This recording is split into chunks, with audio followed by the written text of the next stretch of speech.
और वो हमारे साथ हमारे खिलाफ जमघट करके हमें हटाने का प्रयास कर रहे हैं। उन्हें प्रयास करने का पूरा अधिकार है। आप सारा देश चलाना चाहते हैं, बड़ी अच्छी बात है। हमारी शुभकामनाएं आपके साथ हैं। सत्ता का खेल तो चलेगा, सरकारें आएंगी जाएंगी, पार्टियां बनेगी बिगड़ेंगी, मगर ये देश रहना चाहिए। इस देश का लोकतंत्र अमर रहना चाहिए। वो जब तक राष्ट्रीय उद्देश्य पूरा नहीं कर लेंगे तब तक विश्राम से नहीं बैठेंगे।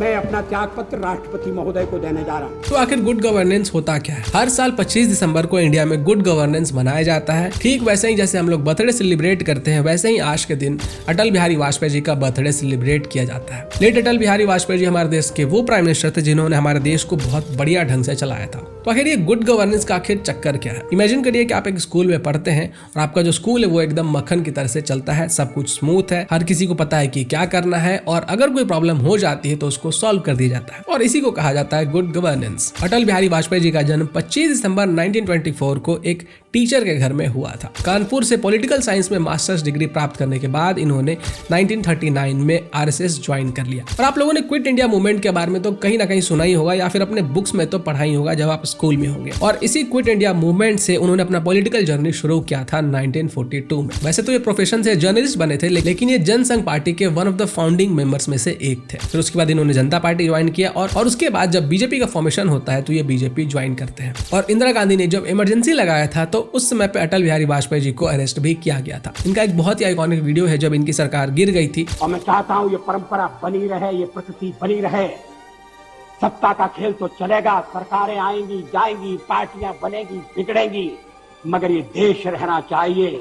इस देश का लोकतंत्र अमर रहना चाहिए। और वो हमारे साथ हमारे खिलाफ जमघट करके और हमें हटाने का प्रयास कर रहे हैं। उन्हें प्रयास करने का पूरा अधिकार है, मगर है वो एक व्यक्ति की पार्टी। एकला चलो रे, और चलो एकला अपने चुनाव क्षेत्र से, और दिल्ली में आकर हो जाओ इकट्ठे रे। हमें छोड़कर सत्ता बनाना चाहते हैं और आप समझते हैं कि वो सरकार टिकाऊ होगी। मुझे तो उसके टिकने के लक्षण नहीं दिखाई देते। जो कार्य हमने अपने हाथ में लिया है वो जब तक राष्ट्रीय उद्देश्य पूरा नहीं कर लेंगे तब तक विश्राम से नहीं बैठेंगे, तब तक आराम से नहीं बैठेंगे। अध्यक्ष महोदय, मैं अपना त्याग पत्र राष्ट्रपति महोदय को देने जा रहा हूँ। जब अटल बिहारी वाजपेयी जी पीएम थे तब जीडीपी ग्रोथ 8% से ऊपर थी और महंगाई 4% से नीचे। उन्होंने हमारे देश भर में रोड्स बनवाए, उन्होंने चांद पे स्पेसक्राफ्ट भिजवाया, मतलब कि देश तरक्की कर रहा था और लोग खुश थे। पोखरान में उन्होंने न्यूक्लियर टेस्ट करवाए जिसकी हमारे देश को बहुत ज्यादा जरूरत थी, क्योंकि हमारा देश एक बहुत खतरनाक स्थिति से गुजर रहा था जिसमें चाइना से भी वॉर के सिचुएशन थे और पाकिस्तान से भी वॉर के सिचुएशन थे। 1998 में उन्होंने 5 न्यूक्लियर टेस्ट करवाए और इससे इंडिया एक ताकतवर देश बनकर उभरा। और ये सब कुछ हमें बहुत चुपके से करना पड़ा था, क्योंकि दूसरे बड़े देश ये नहीं चाहते थे कि इंडिया इतना पावरफुल बने। यूएस के जो सैटेलाइट्स थे वो हमारे देश के ऊपर नजर रख रहे थे कि क्या कहीं पे कोई गतिविधि तो नहीं हो रहा, और इन सैटेलाइट्स को चकमा देने के बाद न्यूक्लियर टेस्ट कंडक्ट किया गया,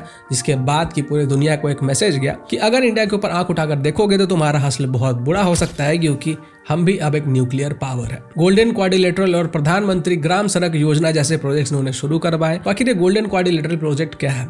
ये इंडिया के 4 बड़े मेट्रोस को जोड़ने वाली सुपर हाईवे है, और आज जब भी आप किसी भी स्मूथ रोड पे चलते हैं तो उसका जो विजन है वो अटल बिहारी वाजपेयी जी ने ही देखा था। और इस चीज के कारण हुआ कि गाँव और शहर एक साथ जुड़ पाए रोड्स के कारण, और शहर से गाँव, गाँव से शहर जो लोगों का आना जाना था वो बहुत आसान हो गया। अटल बिहारी वाजपेयी जी ने एजुकेशन के ऊपर भी बहुत खास ध्यान दिया था। सर्व शिक्षा अभियान जैसे इनिशिएटिव्स इन्होंने शुरू करवाए जिससे हर बच्चे को स्कूल जाने का मौका मिला, और इससे स्कूल छोड़ने वाले बच्चों की संख्या में 60% तक की कमी आई थी। 1999 में न्यू टेलीकॉम पॉलिसीज लाए गए जिससे कि मोबाइल फोन्स और इंटरनेट सस्ते हुए और उनका इस्तेमाल करना आसान हो गया। तो आज जो आप इंटरनेट यूज कर रहे हो, जिस इंटरनेट को यूज करके आप ये मेरा वीडियो देख रहे हो, जिस फोन के ऊपर आप ये मेरा वीडियो देख रहे हो, इसका श्रेय कहीं ना कहीं अटल बिहारी वाजपेयी जी को भी जाता है। अटल बिहारी वाजपेयी जी के लीडरशिप में ही एक ऐतिहासिक फैसला लिया गया था जिसमें कि मिनिस्ट्री ऑफ ट्राइबल अफेयर्स बनाया गया था ट्राइबल भाई बंधुओं के लिए। और उस समय पे हमारे देश के अंदर लोगों को खाने पीने की बहुत ज्यादा समस्या थी, लोगों के पास पैसे नहीं थे, तो गरीब से भी गरीब लोगों को अन्न मिल सके, वो खाना खा सके,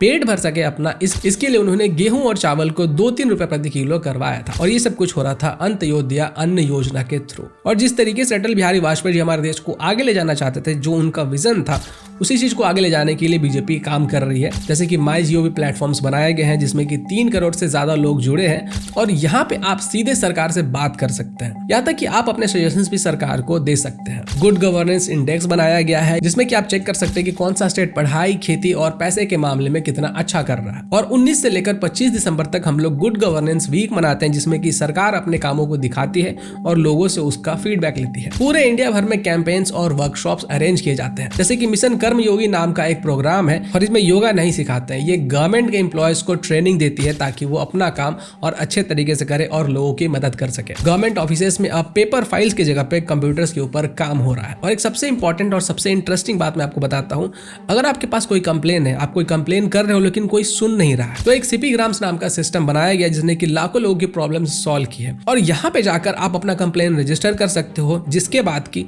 सीधा ऊपर से प्रेशर आता है और आपका काम फटाफट होता है। ऊपर से यानी कि जो टॉप मोस्ट अथॉरिटीज होते हैं वहां से प्रेशर आता है। और अब तो एक नया राशन कार्ड सिस्टम आया है जिससे कि लोगों को इंडिया में किसी भी जगह पे खाने की चीजें वो ले सकते हैं। और जो लोग काम के लिए इधर उधर जाते हैं, ये चीज उनके लिए बहुत फायदेमंद है। तो अटल बिहारी वाजपेयी जी ने हमारे देश को जिस बुलंदियों पे पहुंचाया था, इसके लिए उन्हें सैल्यूट तो बनता ही है। और आज उनके जन्मदिन पर हम उन्हें याद करते हैं। हिंदू तन मन, हिंदू जीवन, रग रग हिंदू मेरा परिचय। ये मैं 10वें दर्जे में पढ़ता था, उस समय की लिखी हुई कविता है। लोग कहते हैं वो कविता लिखने वाला वाजपेयी अलग था, जो राजकारण करने वाला वाजपेयी वो अलग है। इसमें कोई सच्चाई नहीं। मैं हिंदू हूं ये मैं कैसे भूल सकता, किसी को भूलना भी नहीं। मेरा हिंदुत्व हरिजन के लिए मंदिर के दरवाजे बंद नहीं कर सकता। मेरा हिंदुत्व अंतर प्रांतीय, अंतर जाति, अंतरराष्ट्रीय विवाहों का विरोध नहीं करता। हिंदुत्व सचमुच में विशाल है। मेरा हिंदुत्व क्या है?